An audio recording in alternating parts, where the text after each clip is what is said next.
Hey guys, here's a little walk around video of this Porsche Speedster Replica that just came in. It's actually been at the shop for over a week at least, and I hadn't mentioned it till recently because I was getting some estimates for the owner and stuff before we were sure we were even going to do anything on it. But we've got a game plan now and the green light to go ahead and do some work on this car, which is already underway. If you watch the daily update videos, you know that the door panels are made already. So my interior guy, totally redoing the interior. Obviously, it's all ripped out and stuff now, but you can kind of tell what kind of condition the interior was in. Or you can look back at an earlier video, maybe from like earlier this week, before we started taking it apart and kind of get an idea. It was pretty bad. And it was how the owner bought it. He's only had the car for maybe a month or so. And he's looking to, kind of spend some money on it, but like, I guess for lack of a better word, like good bang for the buck money as far as like making the car look good. So when I kind of looked over the car as a whole, a couple things stuck out to me. One of which was the interior, which I just talked about. So yeah, we're putting all brand new interior in. In fact, here's one of the door panels, which is more or less done already. So yeah, anyway, kind of hard to show at this angle. Well, here you go. Here's the other one. So yeah, we put 356 style pockets on the bottom with this big kind of swooping curve and stuff. And yeah, and then the Speedster seats are getting all reupholstered. We'll reupholster this little back one here, which on these, I guess it was just a little seat bottom. They didn't seem like, at least on the pictures I've seen, there didn't seem to be a backrest on the Speedsters. So kind of weird, but at least in pictures I've seen, that's what I've seen. So that's how we're going to do it.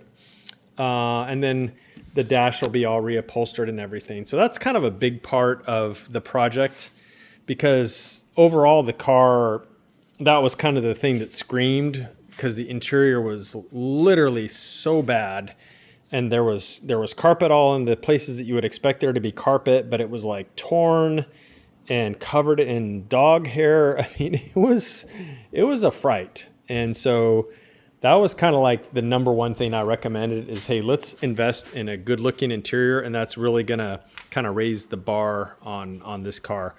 The other thing that we talked about was the paint job, and, it's got its fair share of scratches.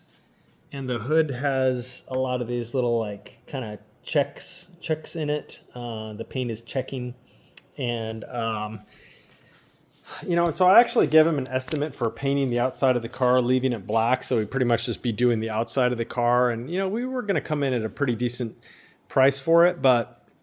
And he said, yeah, okay, let's go ahead and do it. But then I sort of spent another day looking at the car overall and kind of thinking about it as if it were my car and what I would recommend to make the car look the best for, a given amount of money. So he didn't explicitly say that he has a budget, but it's definitely not like a blank check type project. And so again, other than the interior, if you stand back a few feet, the paint actually isn't that bad. And I think we can polish it up a lot and get it to look pretty good for like a 10-footer, kind of that level where, yeah, the paint's not going to be perfect. But the thing that just screams about this car is this wheel and tire combo. So the car obviously is made as a wide body, but it has regular kind of width wheels on it, and there's some spacers in it, but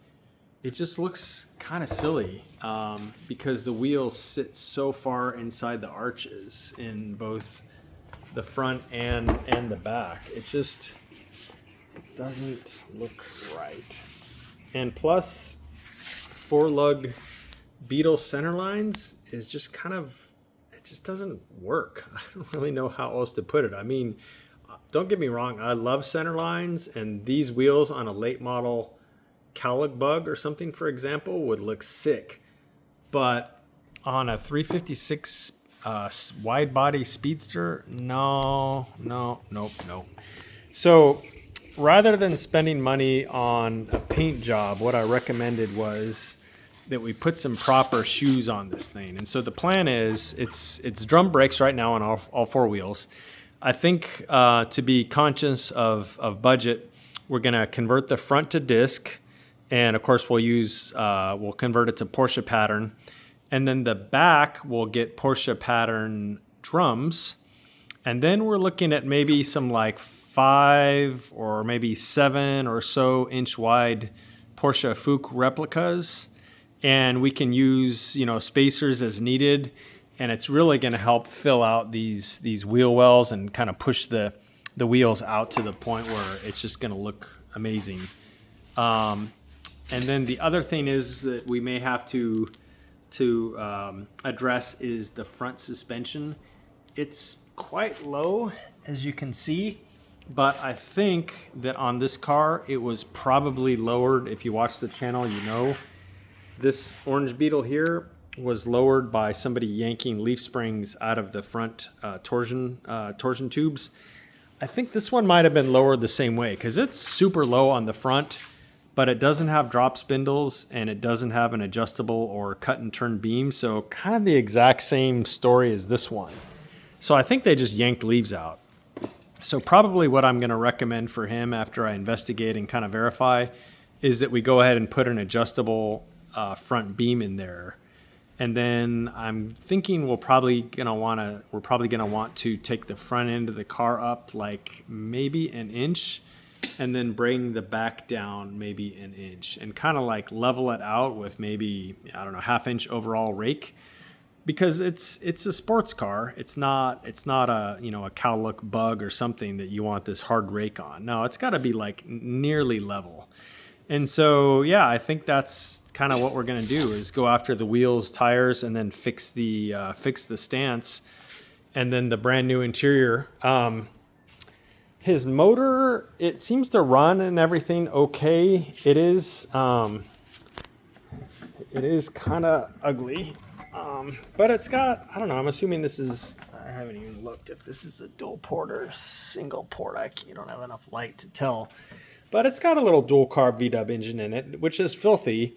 And so I think I told him as a first step, we'll just kind of clean his engine and get it to look cosmetically a little bit better. But, pulling the motor and doing like a whole rebuild or powder coating all the engine tin and stuff, I don't think we're going to go there. So I think we're just going to kind of clean it up and make it look presentable as we can, and, maybe fix some of this like wiring mess and stuff like that. So as far as bang for the buck, I think we can get this at least looking like not embarrassing here.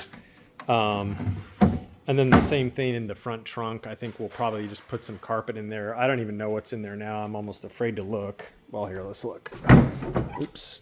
I can figure out how to open it. There we go.